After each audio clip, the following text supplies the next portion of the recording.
저번 주에 제가 해답을 찾지 말고 해답이 되라 라는 제목으로 말씀을 전했는데, 구정 연휴로 인해서 뭐들 이렇게 맛있게 드셨는지 다들 주무시고 이 시간에 잘 말씀 안 되는 것 같아서 저번 주에 똑같은 말씀을 이번 주에 다시 한번 전해야 되겠다 그렇게 생각을 했어요. 그래서 새로운 말씀을 준비 안 하고 정리가 이제 안 됐었는데, 오늘 새벽 기도를 마치고 하나님이 그냥 순서대로 하는 게 좋을 것 같다 그런 마음을 주셔서 새벽에 급히 이렇게 말씀을 준비해서 해답을 찾지 말고 해답이 되라 하는 제목으로 두 번째 말씀을 전하겠습니다. 마리아와 마르다 그리고 나사로는 주님과 특별한 관계였다고 말씀드렸습니다. 내가 너를 사랑한다. 성경에는 하나님께서, 예수님께서 개인적으로 그를 부르셔서 사랑한다고 말한 적이 거의 없습니다. 세 번 나오는데 그 중에 하나가 바로 마리아와 마르다 그리고 나사로에게 한 말씀입니다. 그러나 나사로의 병듦과 그리고 이 마리아와 마르다가 요청을 하죠. 빨리 와주세요. 지금 우리 오빠가 거의 죽게 됐습니다. 빨리 와서 손쓰지 않으면 죽을 것 같습니다. 그래서 절박함을 가지고 주님을 요청했지만, 그러나 미온적으로 대하는, 그렇게 급한 게 아니다. 곧 살아날 것이다. 그러면서 며칠을, 한 이틀을 더 주어하는 그 미온적으로 대처하는 주님의 행동에 마리아와 마르다는 상처를 받게 되죠. 그러자 나사로의 죽음의 책임이 예수님께 있다고 모든 나사로의 죽음의 책임을 마리아와 마르다는 주님께 돌려버리죠. 그게 뭐예요? 탓하죠. 나사로의 죽음이 주님 때문이라고 그렇게 탓을 하는 모습을 우리가 살펴봤습니다. 저번 주에. 그렇죠? 잘 될 때는 다 자기가 잘해서 된 것 같고, 안 될 때는 누군가를 탓하는 이 모습, 이것은 가장 비열하고 치졸한 우리 안에 숨어있는 가장 교묘한 죄의 모습입니다. 탓하지 않고 사는 사람이 어디 있겠습니까? 그러나 우리 안에 이 탓하려고 하는 마음을 가지고 있는 그 마음 자체가 지옥입니다. 지옥. 그래서 데이빗 A. 시멘즈는 사람들은 자신의 선택에 따르는 개인적 책임을 회피한 채 누군가의 책임을 전가하려는 경향이 있는데, 그럼으로써 모든 종류의 행동에서 발뺌하려고 한다 라고 말했습니다. 그렇죠? 누구를 탓하면 자기 책임, 자기가 져야 할 십자가를 다른 사람에게 지는 거죠. 자기는 편할 수 있어요. 너 때문이야. 이렇게 말하면서 자기가 책임을 살짝 회피하려고 하는 거죠. 네가 그때 도와주지 않았어. 네가 그때 그 말만 하지 않았어. 결국 뭐예요? 선택과 판단은 자기가 다 한 거, 결정도 자기가 다 한 거예요. 그런데 교묘하게 자기 빠져나갈 구멍을 만드는 거죠. 이게 죄의 은밀하고 교묘한 모습입니다. 자기의 판단으로 무엇인가 결정해놓고는 그 책임을 다른 누군가에게 묻는 것은 성경에 의하면 해답의 반대 방향으로의 질주다. 그렇게 말하고 있습니다. 그 해답을 얻을 수 없어요. 누구를 탓하고 누구를 원망하는 그것은 해답을 얻을 수 없는 행동입니다. 제가 목회를 하면서도 본인이 다 결정을 해놓고는 저에게 묻습니다. 목사님, 이런 일이 있는데 어떻게 하면 좋겠습니까? 먼저 저에게 의논하는 게 아니라 이미 본인은 마음으로 다 결정해놨어요. 그리고 나중에 와서 목사님, 이런 일을 해야 되는데 어떻게 했으면 좋겠습니까? 그 물을 필요 없어요. 왜냐하면 그렇게 묻는 것은 내가 그래 그렇게 하는 게 좋겠다 그러면 나중에 그 책임을 내가 다 뒤집어 쓰거든요. 목사님이 그때 그렇게 하라고 했어요. 그러니까 막 얽히고 설켜매는 거죠. 잘 될 때는 내가 결정을 잘해서 그래 이렇게 하고는 나중에는 안 되면은 누군가 탓할 사람을 찾아요. 누군가 원망할 사람을 찾아요. 참 이게 무서운 거거든요. 저는 목회를 하면서 너무 많이 들었어요. 그걸. 처음에는 뭐 이렇게 의논해서 오면 저는 의논을 하는구나. 그리고 최선을 다해서 기도하고 막 같이 어드바이스도 해주고 했는데 나중에는 야, 목사님이 그렇게 하라고 해서 했더니 안 되더라. 그러면서 그 책임이 다 나한테 오는 거예요. 그래서 제가 생각하기 시작했어요. 원망을 안 들을 수 있는 방법이 없는가. 그래서 가만히 사람들을 이렇게 분석해 보니까 이미 결정을 다 했더라고요. 이미 결정을 다 하고 목사님이 그래도 하라고 하면 그래도 좀 안전하겠다 이렇게 하고 하는 거더라고요. 사람은 누군가에게 책임을 물을 사람을 자꾸 만들거든요. 집사람하고 옷이나 뭐를 사러 가면 자꾸 물어요. 특별히 여자들 많이 묻잖아요. 이 옷 어때? 하고 물어요. 처음에는 반응을 해줬어요. 그거 괜찮은데? 좋은데? 근데 결국 그 옷 안 사요. 그러기를 수십 바퀴 돌아요. 그래서 제가 이제 그렇게 생각을 했죠. 물어보는데 내가 대답을 해주는데도 난 저거 샀으면 좋겠는데 근데 안 사는 거 보니까 내가 별로 이제 대답해줄 필요가 없겠구나. 그런 생각을 합니다. 상원 집사 씨 웃는 거 보니까 너도 그래? 네. 물어보니까 좀 기분이 상해요. 사실 남자들 입장에서는. 근데 그게 여자의 특징이에요. 근데 남자는 해결 중심이거든요. 해결해 줘야 되니까. 이거 좋겠다. 이거 입으면 이쁘겠다. 근데 여자는 그 꼭 사고 싶어서 물어보는 게 아니라 그냥 많은 질문 중에 하나를 던지는 거죠. 또 하나 뭐냐면 그걸 사고 나서 만약에 사람들이 이거 어때? 그랬을 때 그거 별론데 그러면 이거 우리 신랑이 나는 마음에 안 드는데 우리 신랑이 괜찮다고 우리 샀어. 또 신랑 핑계를 댈 수 있죠. 얼마나 빠져나갈 구멍이 많습니까? 그래서 저는 이제는 옷 사러 가면 물어봐요. 이렇게. 이거 어때? 저거 어때? 그러면 당신이 마음에 들면 사. 당신이 마음에 들면 사고 마음에 들지 않으면 안 사. 근데 내가 보기에는 이것도 괜찮네. 이렇게 이야기를 해줍니다. 참 원망을 듣고 싶은 사람이 어디 있겠습니까? 탓하는데 그 대상이 되고 싶은 사람이 어디 있겠습니까? 굉장히 힘들죠. 근데 교회에서 일을 하거나 또 리더의 입장이 되보면 주로 원망의 대상이 되는 사람들이 리더십들입니다. 그래서 우리 교회도 리더십들이 이렇게 세워지지만 잘 안 하려고, 리더십을 잘 안 하려고 하는, 어떤 책임 있는 일을 잘 안 하려고 하는 이유가 뭐냐면 그 책임을 자기가 다 져야 되기 때문에 그래요. 출애굽기 14장에 보면 이스라엘 백성들이 애굽왕 바로의 추격을 받아 갇히게 되자 누구를 원망합니까? 모세를 원망합니다. 출애굽기 14장 11절에 보니까 그들이 또 모세에게 이르되 애굽에 매장지가 없어서 당신이 우리를 이끌어내어 이 광야에서 죽게 하느냐?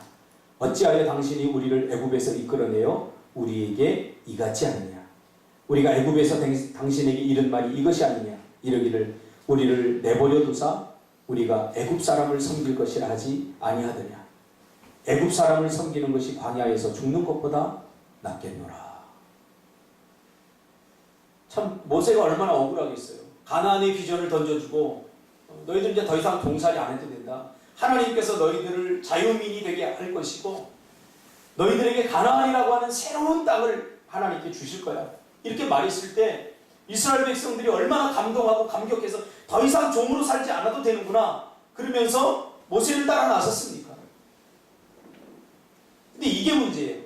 여지를 남겨둔 거예요. 혹시 잘못될 수도 있으니 우리 가지 않겠다 라고 했을 때 모세가 뭐라고 했냐면 아니다. 하나님께서 반드시 복을 주실 것이고 너희를 자유케 할 것이다 라고 그들을 설득하고 달래면서 이제 가나안 땅으로 가는 발을 딛게 했습니다.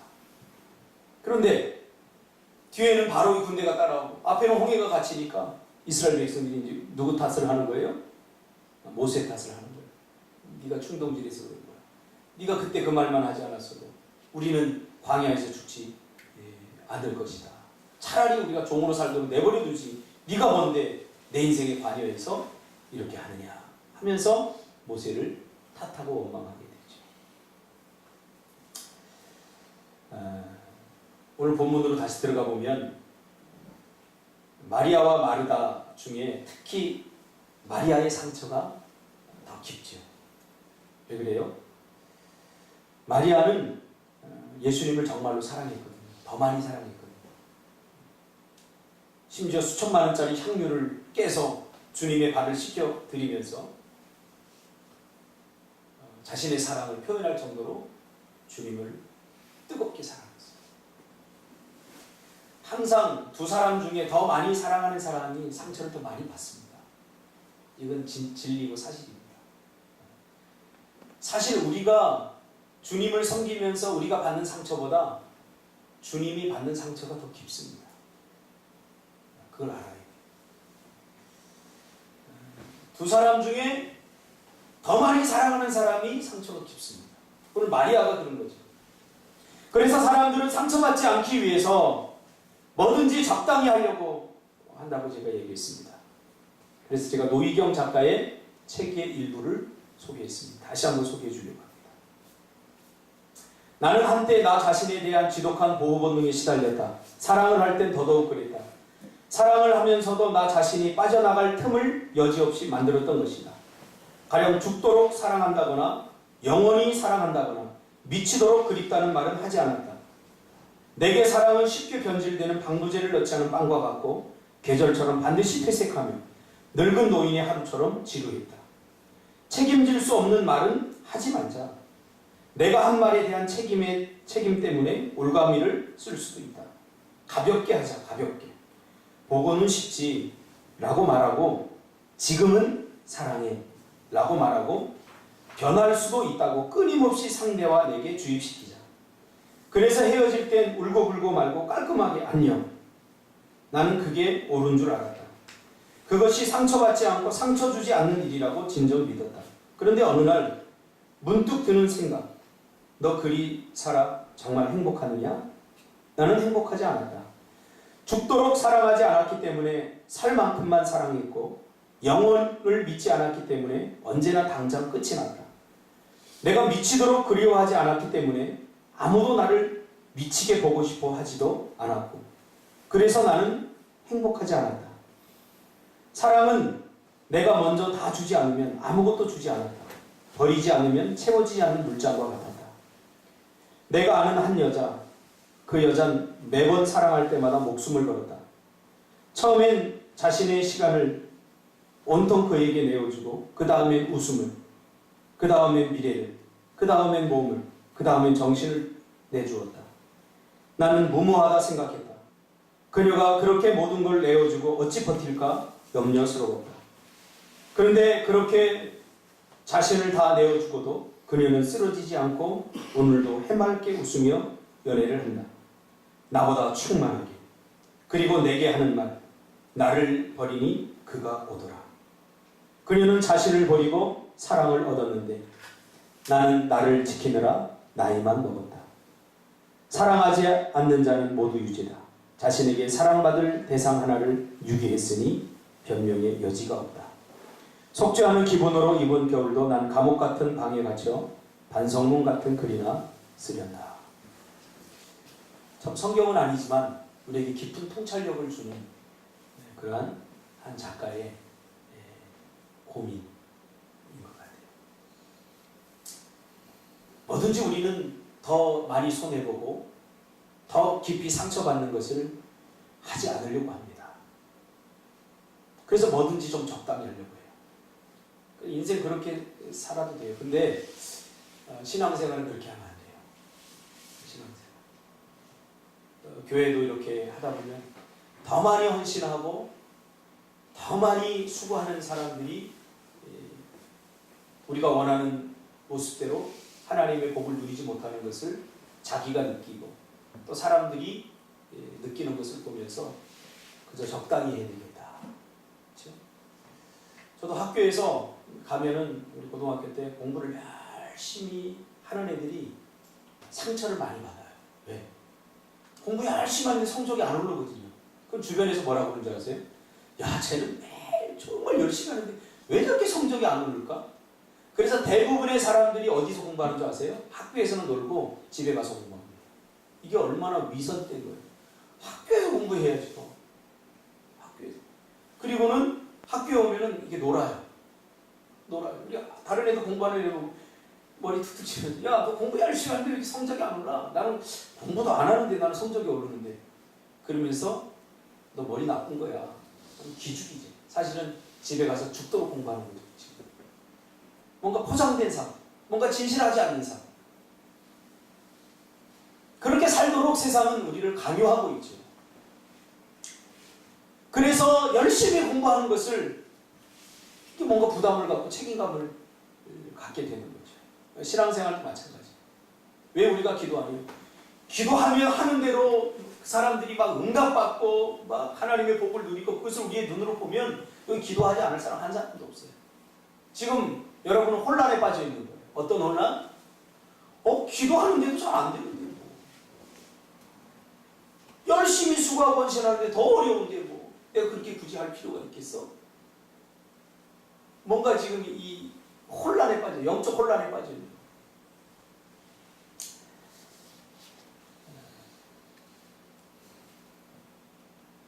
상처받지 않으려.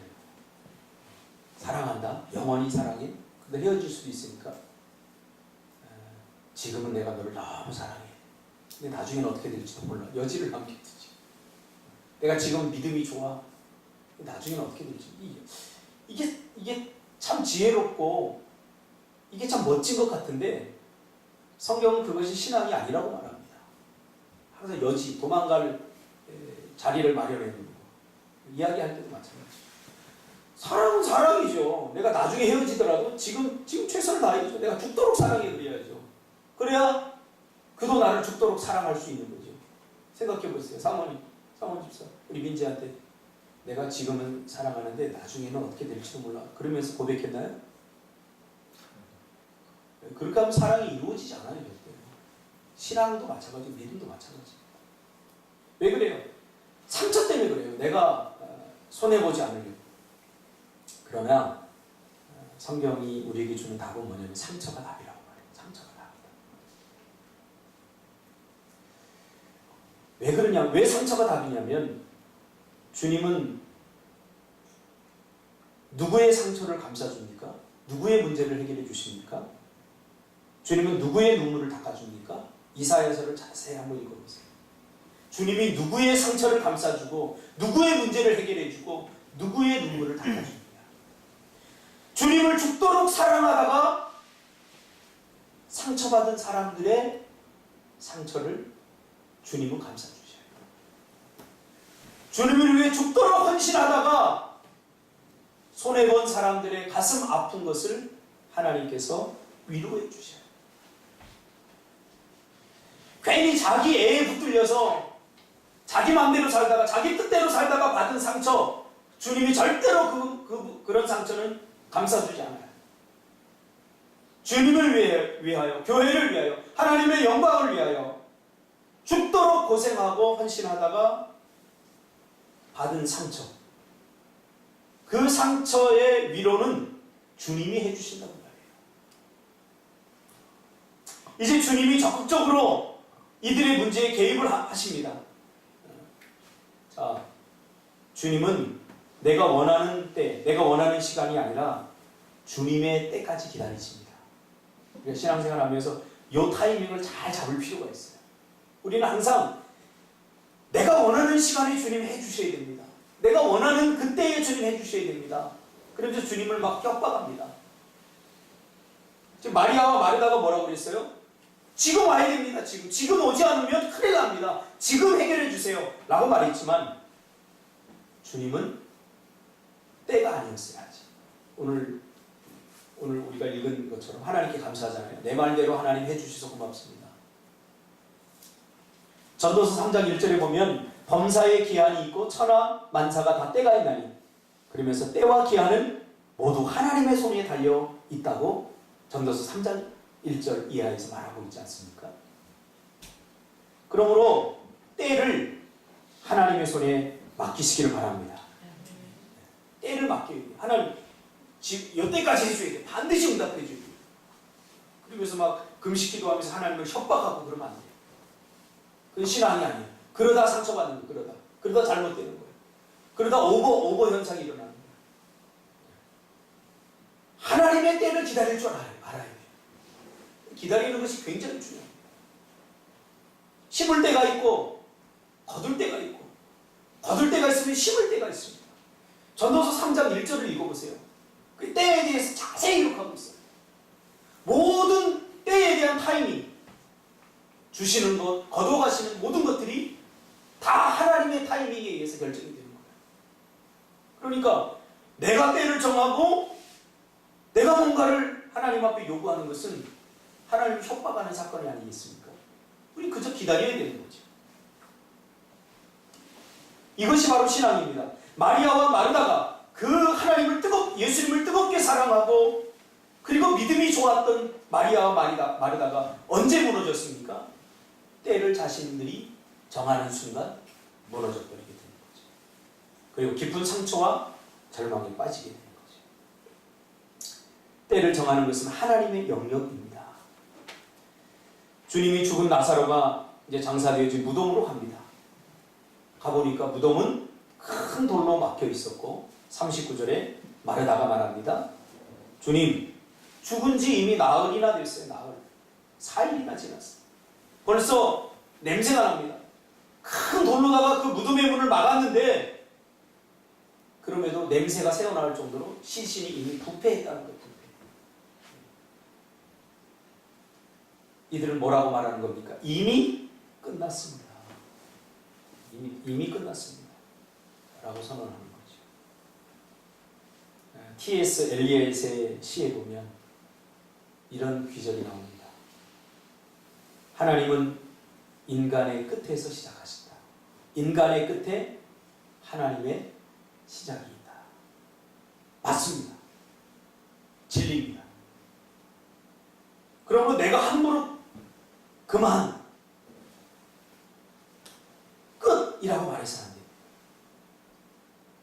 하나님이 끝이라고 말하기 전까지 절대로 먼저 끝이라고 말해서는 안 됩니다. 그리고 스스로 포기해서는 안 됩니다. 기도 제목 써낸 것 중에 제가 기도하는 희수 기도 제목 중에 하나. 끝났어라고 말하지 않겠습니다. 그렇게 했더라고요. 그게 너무 마음에 들더라고요. 은혜 받았어요. 맞습니다. 내가 뭔데 내가 함부로 끝이라고 말하고 이제 그만할 거예요. 내가 뭔데 그렇게 말할 수 있어요. 하나님의 계획하신 가운데 우리가 있다면 하나님이 그만에 하기 전까지는 우리는 최선을 다해서 모든 것을 하나님께 맡기고 할 뿐입니다. 이 부정적이고 절망적인 말에 주님은 뭐라고 말합니까? 40절에 예수께서 이르시되 내 말이 내가 믿으면 하나님의 영광을 보리라 하지 않았느냐. 자, 지금까지 나사로의 병듦과 죽음의 가동 속에서 주님이 보였던 반응을 다시 한번 우리가 되짚어 볼까요? 베드로의 질병과 죽음에 대해서 주님은 두 가지 이야기를 합니다. 첫째, 베드로가 아니라 나사로.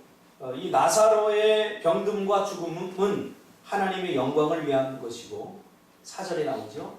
그 다음에 15절에 나사로의 병듦과 죽음은 너희로 믿게 하려고 하는 거다 라고 주님이 말했어요. 마리아와 마르다의 관심은 나사로가 살아나는 것, 병듦에서 고침을 받는 거였지만 주님의 관심은 하나님의 영광을 위한 것이고 그리고 믿음에 관심이 있었다는 사실이죠. 우리는 주구장창 우리가 무엇을 먹을까, 무엇을 마실까, 어떻게 세상에서 성공할까, 어떻게 행복하게 살까, 어떻게 즐거울까 여기에 있지만 하나님의 관심은 나를 통해 어떻게 하나님의 영광을 드러낼 것인가, 그리고 우리의 믿음에 하나님의 관심이 있다는 사실이죠. 비로소 돌을 옮기기 시작합니다. 자, 돌을 옮겨라 그랬더니 그러기 전에 뭐라고 합니까? 아니 이미 다 썩었어요. 다 부패했는데 옮겨봤자 무슨 소용이 있어요. 다 늦었어요. 이미 하나님의 때를 자기 마음대로 막 조작하려고 하는 거죠. 하나님이 옮기라고 하면 옮겨야 되는데, 그러자 주님이 옮기라 라고 하니까 비로소 이제 돌을 옮기기 시작합니다. 무덤의 주인이 마리아와 마르다였기 때문에 이 결정권은 마리아와 마르다에게 있었습니다. 물론 옮기는 것은 다른 사람들이 해야 되겠지만 주님이 옮기라 라고 말했을 때 일꾼들이 누구에게 물어봤겠어요? 마리아와 마르다 옮기도 되겠습니까? 라고 물어봤겠죠. 마리아가 만약에 아니 죽어서 냄새가 나는데 옮겨서 뭘 어쩌겠다는 거야 하고 이 말씀에 불순종했다면 나사로가 살아나는 일은 일어나지 않았을 것입니다. 그러나 마리아와 마르다는 주님이 돌을 옮겨라 하니까 종들을 시켜서 돌을 옮기기 시작합니다. 믿음은 행동입니다. 행하지 않는 것을 믿음이라고 착각해서는 안 됩니다. 실천적이고 순종적인 믿음이 있어야 됩니다. 그러기 위해서 부지런해야 됩니다. 쉬지도 말고 서두르지도 말고 변함없는 부지런함이 우리에게 있어야 됩니다. 저는 개인적으로 지식 위주의 훈련 방식을 매우 싫어합니다. 그러니까 성경 공부, 한국 교회를 휩쓸었던 제자 훈련, CCC, 예수전도단, 저도 훈련을 어느 정도 받아봤어요. 그 자체를 제가 나무라는 거 아니에요. 그런데 너무 실천력이 약해요. 실천력. 지식적으로는 많이 가르쳐서 머리는 커졌는데 실천력이 약해버리니까 아는데 못한다고 착각을 합니다. 여러분, 성경에 의하면 아는데 못하는 건 있을 수 없고 모르기 때문에 못하는 거예요. 아는데 못하는 게 아니에요. 모르기 때문에 못하는 거예요. 내가 아는데 육신이 약해서 못하는 게 아니에요. 모르기 때문에. 성경에서 말하는 알미라고 하는 것은 지식적으로 아는 것을 실천적으로 행했을 때 얻어진 그 결론, 그것이 알미라고 말해요. 경험적 암, 그것이 알미거든요. 그게 지식이에요. 그러니까 내가 너무 많이 아는데 내가 너무 약해서 못해. 모르는 거예요. 그러니까 훈련은 머리만 키워서는 안 돼요. 행동하도록 만들어야 돼요. 하나를 알고 그것을 행동하도록 만드는 것이 중요한 거예요. 그렇지 않으면 신앙에 큰 딜레마에 빠집니다. 제가 목회를 하고 10년 동안 모든 성도들의 한결같은 고백이 뭐냐면 너무 많이 아니까 피곤하다는 거예요. 근데 좀 적당히 알고 신앙생활 했으면 좋겠다.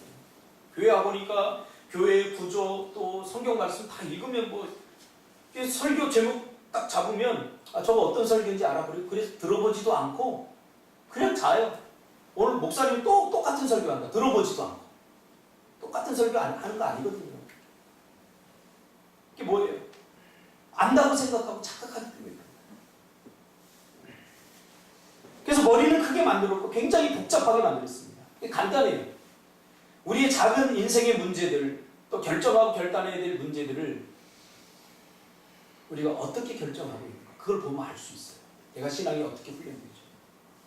신앙의 훈련이 잘 되어진 사람들은 그렇게 복잡하게 결정하지 않습니다. 간단합니다. 말씀이 하라고 하면 그냥 하는 거예요. 근데 가짜는 항상 복잡해요.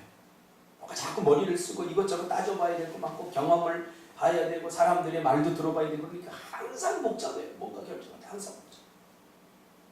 그래서 아는 것은 많은데 오히려 더 헷갈리고 작은 고난과 어려움조차 해결하지 못합니다. 오늘 돌을 옮겨놓으라 라고 말했을 때 마리아와 마르다가 야, 사람이 이렇게 죽은 지 사흘 되고 냄새가 나는데 살아날 확률이 있느냐? 이게 의학적으로 가능한 일이냐? 생명학적으로 가능한 일이냐? 라고 묻고 따지고 조사하고 그럴 수도 있다 라고 하는 퍼센트가 나와서 그러면 한번 열어봐라. 이렇게 했다면 이게 얼마나 복잡한 과정입니까?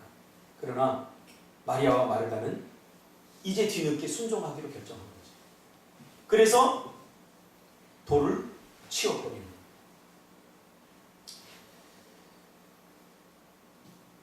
행함이 중요합니다. 순종이 중요합니다.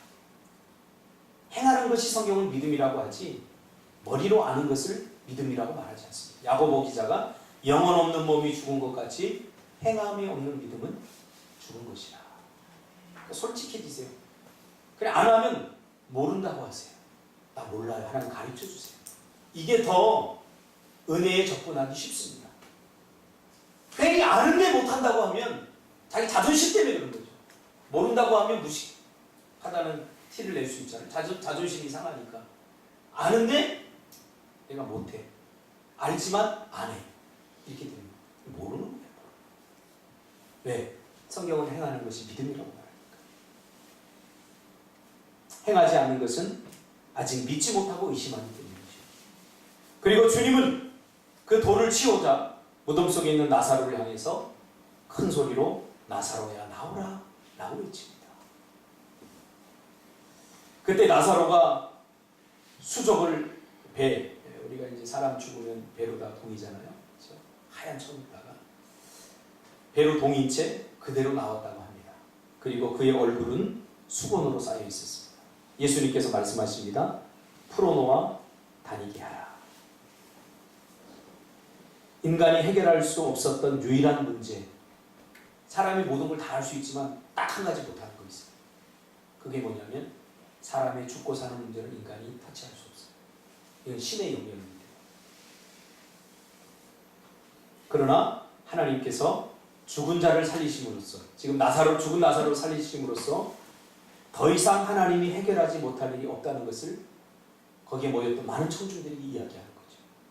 여러분, 아직도 하나님이 하실 수 없는 일이 있다고 보십니까? 내 인생에 있어서? 오늘 이 아침에 이게 깨지기를 바랍니다. 하나님은 모든 것을 다 하십니다. 근데 이게 끝이 아니에요. 그 하나님은 나와 어떤 관계에 있느냐, 이게 중요한 겁니다. 그 하나님은 누구예요? 나의 아버지십니다.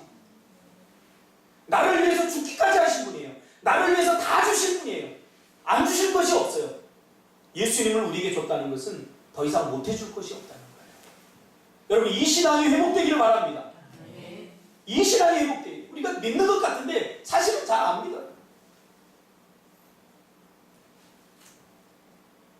하나님은 더 이상 우리를 위해서 못 해줄 것이 없고 해결하지 못할 일이 없어요. 나사로를 살리는 이 사건을 통해서 우리에게 분명히 보여주고 있습니다. 그러나 우린 여기서 놓치기 쉬운 것이 하나 있는데, 자세히 요한복음 11장을 관찰해 보면 주님은 나사로를 살리는 이 일을 혼자 하지 않으시고 사람들과 함께 했다는 거예요. 주님은 주님이 하실 일을 하셨어요. 나사로야 나오라. 이거 주님만이 할 수 있는 일이에요. 주님은 선포하셨고 사람들은 그 말에 순종함으로써 나사로를 살릴 수 있는 이 일에 동력했다는 거죠. 우린 여기서 내가 해야 될 일과 주님이 하실 일이 있음을 분명하게 깨달으시길 바랍니다. 내가 할 일은 예수님께서 하실 것을 믿고, 예수님께서 내 인생에 어떤 상황에서든지 믿고 순종해 드립니다. 이게 내가 할 일이에요. 하나님께서 하실 일은 뭐예요? 내가 믿고 순종하면 주님은 믿고 순종한 대로 하나님께서 그대로 해드리는 것. 이것이 하나님이 하실 일이죠. 그러니까 우리는 이 순서를 자꾸 바꾸려고 해요. 내 영역이 아닌 하나님이 하실 영역에 내가 참여해서 자꾸 하려고 그러고, 내가 할 영역에서 내가 아무것도 안 하려고 해요. 오늘 보세요. 돌을 옮겨라 그러니까 돌을 옮기는 거 내가 해야 될 영역이에요. 내가 돌을 옮겨야 돼요. 그리고 허락해야 돼요. 그러면 그 문이 열리니까 예수님이 뭐라고 그래요? 그 다음 예수님이 하실 일을 하잖아요. 나사로야 나오라. 생명을 살리는 일은 주님밖에 못해요. 그러나 주님은 자기 혼자의 의지로 하지 아니하시고 우리의 믿음과 순종을 요구하시는 거죠. 지금까지 제 삶에 그랬어요. 하나님이 이거 해주실까 안 해주실까, 그것 갖고 나는 걱정했어요. 하나님이 과연 해주실까? 그럴 필요 없다는 거예요. 그냥 내가 할 일을 하면 돼요. 내가 할 일은 뭐예요? 믿고 기도하는 거예요. 여러분, 믿고 기도하면서 하나님이 정말로 이 기도 응답해 주실까 안 해주실까, 하나님이 걱정해야 될 영역을 내가 걱정하니까 문제가 안 되는 거예요. 해결이 안 돼요. 요한복음 1장 43절 이하에 보면, 요한복음을 시작하면서 주님은 빌립과 나다네엘을 부르면서 하신 말씀이 있습니다. 내가 믿으면 더 큰 일을 보리라. 제가 이 설교를 시작하면서 저번 주에 한 가지 바램을 이야기했습니다. 그건 여러분과 제가 동일하게 가지고 있는 비전입니다. 우리 인생에 항상 정답이 되는 것이 있었으면 좋겠다. 제가 그렇게 얘기했죠. 기억나시나요? 다 조시느라고 기억이 안 날 겁니다. 우리 인생에 항상 정답이 되는 것이 있었으면 좋겠다. 마치 우리가 자동 자판기에 100원을 넣으면 커피가 나오듯이 우리 인생에 항상 정답이 되는 거 그거 있었으면 좋겠다. 그렇게 얘기했어요. 여러분 그것을 찾았습니까? 제가 질문을 했죠. 준석 집사. 인생에 항상 정답이 되는 걸 찾았어요? 못 찾았어요? 왜 못 찾았어요? 없나요? 네. 그런 게 있다고 믿습니까? 없는 것 같아요? 오늘 본문에서 그걸 말해줘. 인생에 항상 정답이 있다. 저는 그것을 찾았습니다. 주님 바로 그것을 말씀하려고 오늘 이 긴 여정의 스토리를 이야기하고 있는 것입니다. 우리 인생들은 세상 모든 것에 정답을 가지고 있지만 유일하게 갖고 있지 않은 한 가지, 바로 죽음의 문제입니다. 그러나 죽고 사는 문제에 대한 답이 있습니다. 이것은 인생 모든 것에 대한 정답이 있다는 것을 우리에게 말해주고 있죠. 그게 뭐예요? 결론적으로 말씀드리면 믿음입니다. 우리 인생의 어떤 순간에도 항상 정답이 될 수 있는 것, 그것은 바로 믿음이에요. 제 이야기가 아니라 성경이 그렇게 말하고 있어요. 요한복음 11장 25절 26절에서 나는 부활이요 생명이니 나를 믿는 자는 죽어도 살겠고 무릇 살아서 나를 믿는 자는 영원히 죽지 아니하리니 이것을 내가 믿느냐? 그러면서 이제 주님은 우리에게 말씀하고 있는 겁니다. 누가복음 17장 21절에 주님은 하나님의 나라는 이미 너희 안에 있느니라. 이 말을 다른 말로 바꾸면 이미 세상을 이길, 세상의 모든 문제에 대한 해결책이 너희 안에 있다는 거예요. 어떤 형태로 존재합니까? 믿음의 형태로 존재한다. 믿음으로 해결하지 못할 일이 하나도 없어요. 제 말이 아니라 성경이 그렇게 말하고 있잖아요. 그러므로 이제 그 믿음이 어디 안에 있느냐? 우리 안에 있어요. 주님이 우리에게 선물로 주신 믿음이에요. 그러니까 없는 척하지 마세요. 내가 믿음이 약해서, 내가 믿음이 없어서, 이제 그렇게 말하지 마세요. 그 도망갈 구멍을 내가 책임 전가를 하는 거예요. 피해갈 구멍을 내가 만드는 거예요. 이미 주님이 믿음을 주셨다니까요. 주님은 믿음도 주시지 않고 세상을 이겨라라고 말하지 않았어요. 이미 믿음을 주셨어요. 그러므로 믿음을 구하지 말고 이미 우리 안에 있는 믿음을 이제 사용하고 활용해야 될 때입니다. 할 수 없어서 정말 안 하는 게 아니라 하기 싫을 때 우리가 주로 핑계를 많이 대죠. 믿음이 모든 것의 해답입니다. 그래서 스탠리 존스라고 하는 유명한 설교자가 이렇게 말했습니다. 하나님은 우리가 해답을 찾고만 있기를 원하지 않는다. 그분은 우리 자신이 해답이 되기를 원하신다. 이미 우리가 해답이에요. 뭐가? 우리 안에 있는 믿음이 해답이라. 그래서 마태복음 14장에 보면 예수님께서 빈들에서 말씀을 전하시다가 저녁이 됩니다. 저녁이 되니까 먹을 것이 준비되어 있지 않아요. 위기에 직면한 거죠. 남자들만 5,000명이 되고 수만 명이 되는 그 사람들을 어떻게 먹이겠습니까? 먹을 것에 위기가 옵니다.